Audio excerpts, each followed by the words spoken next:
Hello everyone, आपका अपने YouTube channel path paper में स्वागत है। आज हम लोग पढ़ेंगे पंचशील समझौता, जो कि सेमेस्टर 6 का है क्वेश्चन। और यह जो भी है आने वाले एग्ज़ाम में, जो कि थोड़े ही देर में एग्ज़ाम होने वाला है, उसमें 100% चांस है कि यह क्वेश्चन आएगा। इसलिए मैं आपसे रिक्वेस्ट करता हूँ, इस वीडियो को पूरा ध्यान से देखें और पढ़ें। और इसका अगर पीडीएफ डाउनलोड करना चाहते हैं तो वीडियो में बने रहें। मैं वीडियो में कभी भी मैं बता सकता हूँ कि पीडीएफ इसका कहाँ मिलेगा। इसे चलिए हम लोग वीडियो को शुरू करते हैं।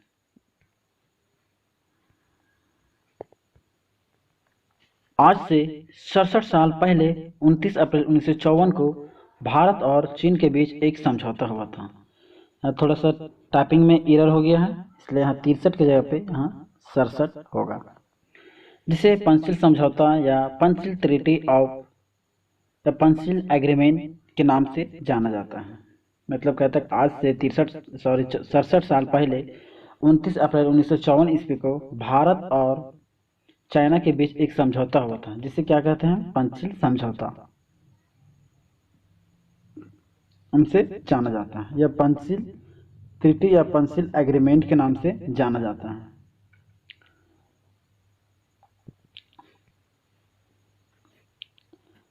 आज़ादी के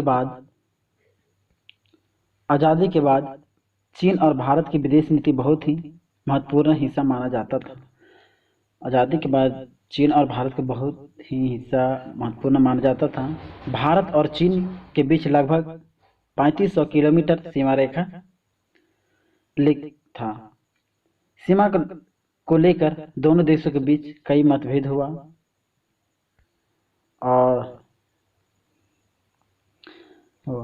है, जिससे चलते बीच बीच में दोनों का देशों का तनाव पैदा हुआ। और भारत और चीन के बीच जब भी तनाव पैदा हुआ तो पंचशील सिद्धांत की बात जरूर आती है। तो कहने का अर्थ हुआ यहाँ भारत और चाइना के बीच कभी भी किसी भी चीज़ का मुठभेद या तनाव पैदा होता है, मनमुटाव होता है, तो पंचशील सिद्धांत का बात जरूर आता है।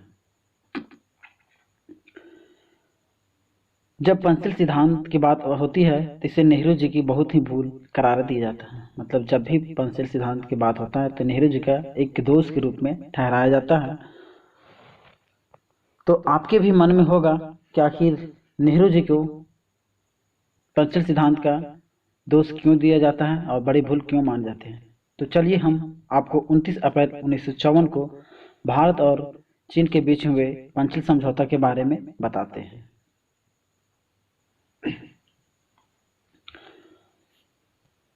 इससे आगे बढ़ने से पहले मैं आपको बता दूं, अगर हमारे इस YouTube चैनल पे नए हैं तो हमारे इस चैनल को सब्सक्राइब कर लें और वीडियो को लाइक कर दें, और जिन दोस्तों के पास यह वीडियो नहीं है उनके पास यह शेयर भी कर दें।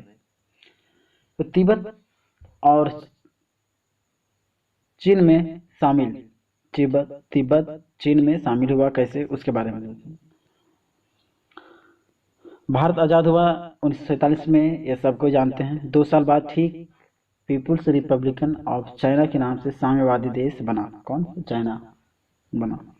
दोनों देश की मौजूदगी सफर एक साथ शुरू हुआ। 1950 में एक बड़ी घटना का अंजाम दिया। कौन? चीन ने भारत 1950 में एक बड़ी घटना का अंजाम दिया। वो घटना क्या था हम देखते हैं। चीन ने भारत को उसके बीच अलग आज़ाद मुल्क तिब्बत पर हमला कर दिया, जिसे देखते ही पर कब्जा भी कर लिया। मतलब मैं बताता हूँ आपको फिर से। जैसे ये हमारा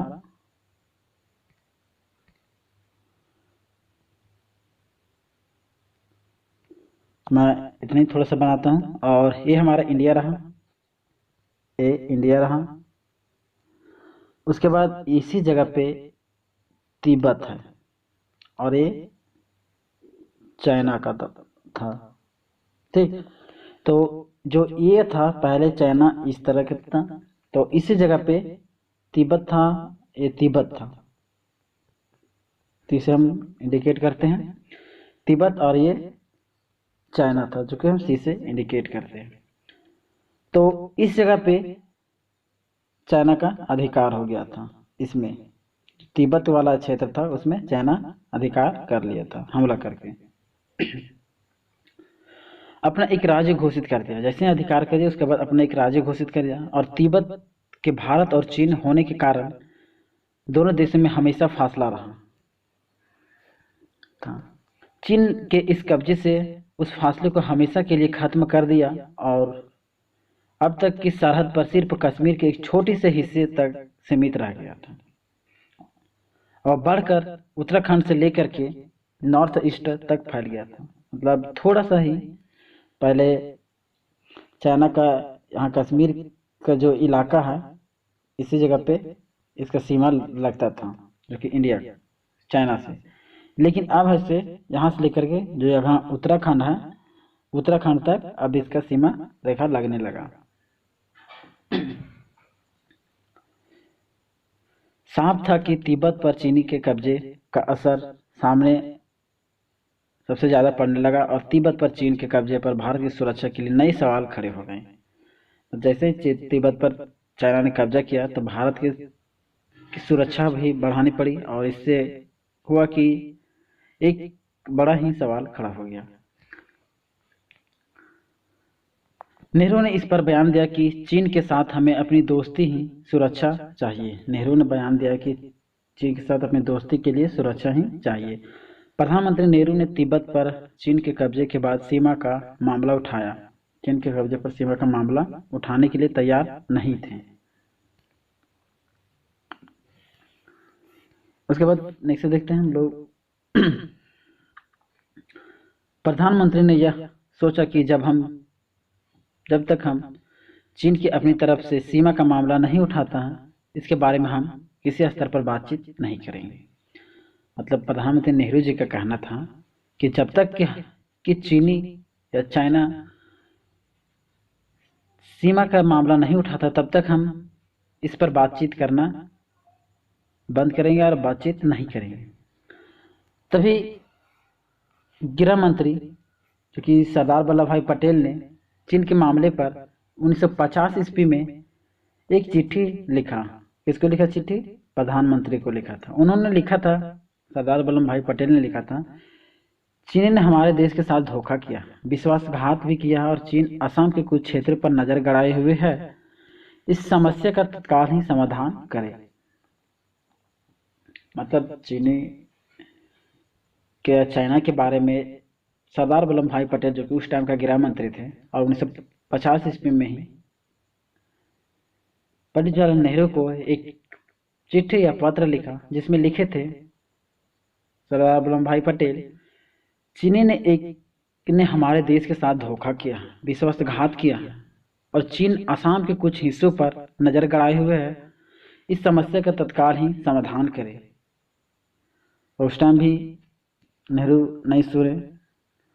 उसके बाद हम लोग देखते हैं मैकमोहन लाइन। मैकमोहन लाइन हम लोग देखते हैं। तब के नेफा नॉर्थ ईस्ट फ्रंटियर एग्री थे और आज के अरुणाचल प्रदेश सीमा का जो चीन से लगती है उसे मैकमोहन रेखा कहते हैं। जो तब का नेफा था और अब के अरुणाचल प्रदेश को मैकमोहन लाइन कहते हैं,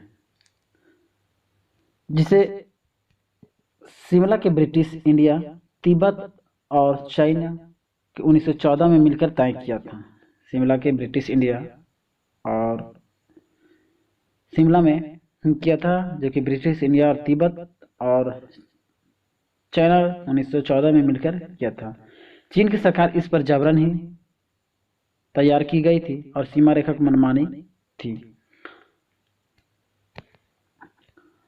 भारत की स्वतंत्रता के बाद सीमा रेखा पर कई ने चुप्पी साधी हुई थी। 1952 ईस्वी में भारत की और चीन के बीच एक मामले को लेकर मीटिंग हुई। 1952 में चीन और भारत के बीच में कई मामले के बारे में मीटिंग हुई। भारत जानना चाहता था कि आखिर चीन के मन में क्या चल रहा है, क्योंकि चीन चुप्पी लगाए हुए था, इसलिए भारत जानना चाहता था कि चीन के मन में क्या चल रहा है।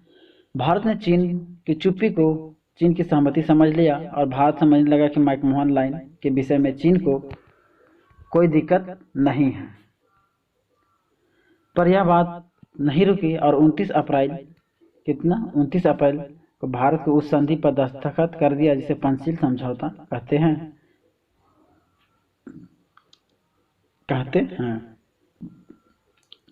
इसमें शांति के साथ साथ और दोस्ताना संबंध बात की कही गई। पूछ सकते हैं ऑब्जेक्टिव क्वेश्चन में, जो कि 10 ऑब्जेक्टिव क्वेश्चन रहता है, कि पंचशील समझौता कब हुआ था। तो पूरा डेट याद रखना, 29 अप्रैल 1954 ईस्वी को पंचशील समझौता हुआ था। इसे मैं ऑब्जेक्टिव क्वेश्चन भी बताते चलूंगा। पूछ देगा यहाँ से, हम लोग पंचशील समझौता का अर्थ जानते हैं। पूछ देगा पंचशील समझौता का अर्थ क्या है, तो बौद्ध अभिलेख से लिया गया है। या तो पूछेगा पंचशील शब्द कहाँ से लिया गया, तो बौद्ध अभिलेख से लिया गया। बौद्ध अभिलेख से भिक्षु को व्यवहार निर्धारण करते हुए के लिए पंचशील नियम मिलते थे। बौद्ध अभिलेख से भारत के प्रथम प्रधानमंत्री नेहरू ने पंचशील शब्द को चुना था और 31 दिसंबर 1953 से 29 अप्रैल 1954 ईस्वी को हुई बैठक के बाद भारत और चीन के बीच समझौता का हस्ताक्षर किए। समझौते में प्रस्ताव में 5 बातों का उल्लेख किया गया था, जो कि निम्नलिखित है। देख सकते हैं, यही है पंचशील समझौता, जो कि इसी पत्थर पे लिखा गया है। 5 बात, 1 2 3 4 5 देख सकते हैं। ये देखिए पंचशील ऑफ, इसके बारे में हम डिटेल देखते हैं। देख सकते हैं यहाँ डेट भी मेंशन किया हुआ है।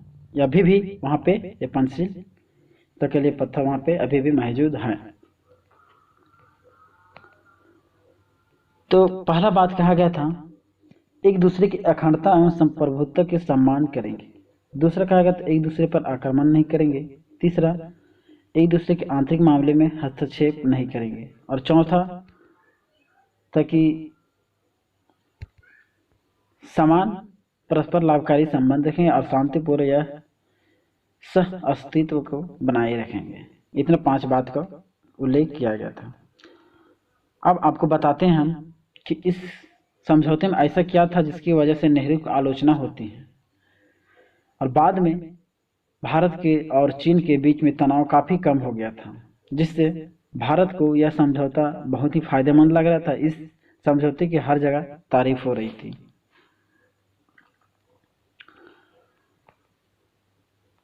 शुरुआती दौर पे एग्रीमेंट के बाद हिंदी चीनी भाई भाई के नारे लगने लगे और लग रहा भी रहा था, और दुनिया के दो बड़ी सभ्यताओं के साथ एक नई शिक्षा मिसाल पेश की थी। हिंदी चीनी भाई भाई के पीछे कुछ जरूरी बातें दब गया था।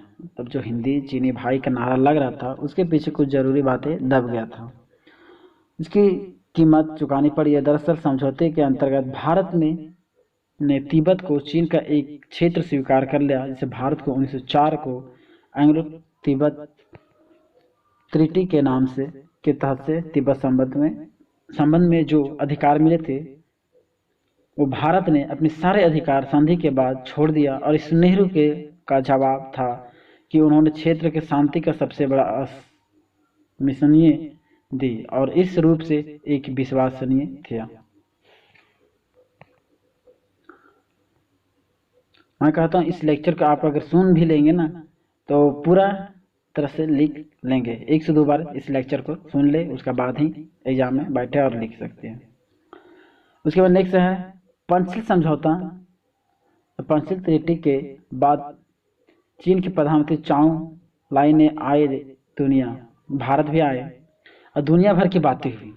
तो पंचशील समझौता के बाद जो चीन का प्रधानमंत्री था चाउ एन लाई ने भारत आए और दुनिया भर की बातें हुई, पर सीमा के बारे में एक भी जरा सा बात नहीं हुआ। नेहरू ने चीन भी गए, वहाँ उनका जबरदस्त स्वागत, भव्य स्वागत हुआ। इस माहौल में 1956 ईस्वी में के नवंबर के महीने में एक बड़ी घटना घटी। चाउ एन लाओ ने विदेश गए थे के दौरे पर भारत आए थे। चाउ एन लाई ने विदेश के दौरे पर भारत आए थे। तिब्बत के सबसे बड़े धर्मगुरु दलाई लामा भी भारत के सबसे बड़े धर्मगुरु थे, वो भी दलाई लामा थे, और वह तिब्बत के चीन नीति से परेशान थे और उन्होंने बड़ी ही पहल के साथ भारत में शरण लेने आए थे। मतलब कहने का मतलब है कि 1956 नवंबर में एक बहुत बड़ा घटना घटा, जिसे चाइना के प्रधानमंत्री चाइना के विदेश मंत्री चाउ एन लाई ने भारत आए थे, और उसी टाइम तिब्बत के सबसे बड़े धर्मगुरु जो कि दलाई लामा थे, वो भी भारत में शरण लेने के लिए आए थे। क्योंकि वह तिब्बती में जो कि चीनियों की नीति थे उससे वो बहुत ही परेशान थे और भारत से शरण लेने के लिए बोले या तो मदद मांगने के लिए आए थे। पर प्रधानमंत्री नेहरू ने उन्हें शरण देने से असमर्थता जताई और उसे समझा बुझाकर वापस भेज दिया। नेहरू ने तिब्बत को लेकर चीन में की परेशानी बढ़ाना नहीं चाहता था, लेकिन दूसरी तरफ 1957 के सितंबर महीने में चीन की सरकारी अखबार में छपा पीपुल्स डेली में एक अखबार छपी जो कि सिक्किम से तिब्बत तक जाने वाली सड़क पूरी तरह से बन चुकी है। इसे सुन करके भारत के लिए बहुत ही बड़ा झटका लगा। एक आप पूछ सकते हैं यहाँ पे ऑब्जेक्टिव क्वेश्चन भी कि चीन का ऐसा कौन सा अखबार था जिसमें वो अखबार छपा था जो कि सिक्किम से तिब्बत तक जाने वाली सड़क पूरी तरह से बन चुकी थी। तो पीपुल्स डेली में छपा था। तो हम दिखाते हैं आपको कि कौन से कहाँ से कहाँ तक था, जो कि ये था तिब्बत जो हम कलर कर रहे हैं, और ये है रास्ता जो कि तिब्बत तक जाता था। आप लोग देख सकते हैं, इसलिए हम मैप के सहारे बनवा रहे हैं। देखो सिक्किम से तिब्बत तक जाने वाली सड़क अक्साई चीन से होकर गुजरती थी, जो कि देखिए अक्साई चीन ये है, अक्साई चीन ये क्षेत्र वाला अक्साई चीन है जो कि यहाँ से गुजर रही है। हाँ, जो कि यहाँ पे हमारा क्या है, उत्तराखंड से लेकर अरुणाचल प्रदेश सब यहीं पे हमारा है। ये रहा हमारा इंडिया का मैप, दिखा देते हैं।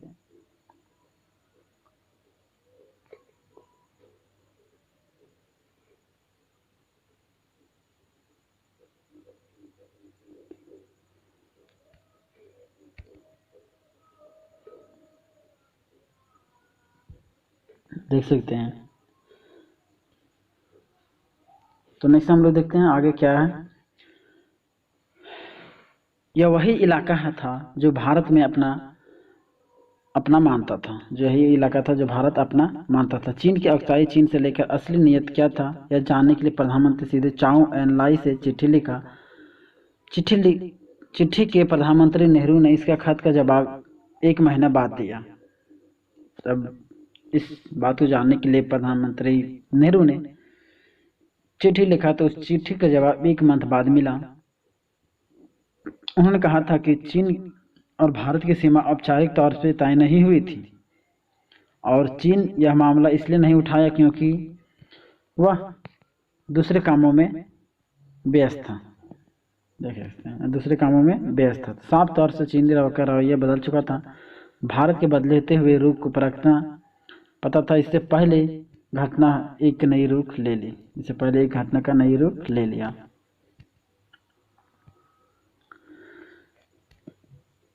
तिब्बत में चीनी के खिलाफ बगावत हो गई और दलाई लामा को लगा कि चीन के फौजी पकड़कर गिरफ्तार करने आ रहे हैं, इसलिए अपने साथियों के साथ वह तिब्बत से भाग करके फिर भारत में आए और भारत में उसका इजाज़त दे दी। और 24 अप्रैल 1959 ईस्वी को नेहरू ने खुद से मसूरी मिलने आए थे। मतलब चीन के इतना दबाव पड़ गया था तिब्बत के क्षेत्र पे, उसके दलाई लामा जो कि वहाँ के बड़े धर्मगुरु थे और फौजियों के साथ लगा कि वो हमारे पकड़ने आ रहे हैं, तो वो अपने साथियों के साथ वहाँ से छोड़ करके एक बार फिर इंडिया आए। और इंडिया में आने के लिए नेहरू ने इजाज़त भी दे दिया और 24 अप्रैल 1959 ईस्वी को उन्हें खुद मसूरी मिलने गए थे। प्रधानमंत्री दलाई लामा से मिलना चीन की रास नहीं आई, मतलब दलाई लामा और नेहरू जी से मिलने एकजुट में हुई, तो जो कि चाइना का प्रधानमंत्री था उससे अच्छा नहीं लगा या उसको बहुत ही खराब लगा। उसको यह भी लगा कि दलाई लामा का बहुत ही स्वागत हो रहा है, उसे वो भी पसंद नहीं आया। दोनों डिप्लोमेसी को कम करना, राजनीति ज़्यादा होने लगी थी और प्रधानमंत्री नेहरू के साथ बिगड़ते रिश्ते से ज़्यादा पब्लिसिटी नहीं देखना चाहते थे। यह मसला सांसद तक थमा नहीं और अन्य सांसदों नेहरू की जानकारी छुपाने के लिए आरोप लगे। अब हम लोग देखते हैं 1962 का युद्ध, जो कि पब्लिसिटी पंचशील ट्रीटी 8 साल की वैलिडिटी थी, मतलब जो पंचशील समझौता हुआ था वो 8 साल का ही वैलिडिटी था। वैलिडिटी खत्म होते ही ठीक बाद चाइना ने भारत पर आक्रमण किया। जो पंचशील समझौता हुआ था उसका 8 साल के लिए वैलिडिटी था और जैसे ही इसका वैलिडिटी खत्म हुआ उसके बाद यह से भारत पर आक्रमण किया, जिससे भारत के हार का मुंह देखना पड़ा। हालांकि पंचशील सिद्धांत मौखिक रूप से आज भी चल रहा है, लेकिन 1962 ईस्वी के बाद इसकी आत्मा मर चुकी है। तो अगर परिणाम लिखना हो तो परिणाम आप खुद से लिख सकते हैं। और मैं बता दूं, इस वीडियो का PDF पाना चाहते हैं तो हमारे इस टेलीग्राम चैनल पर ज्वाइन करें, या तो कमेंट बॉक्स में लिखें कि हमें PDF चाहिए पंचशील समझौता का, तो मिल जाएगा, वहाँ से आपको कमेंट बॉक्स पे मिल जाएगा। अगर आपको यह वीडियो पसंद आए तो हमारे इस YouTube चैनल को लाइक करें और चैनल को सब्सक्राइब करें और दोस्तों के साथ शेयर जरूर करें। Thank you.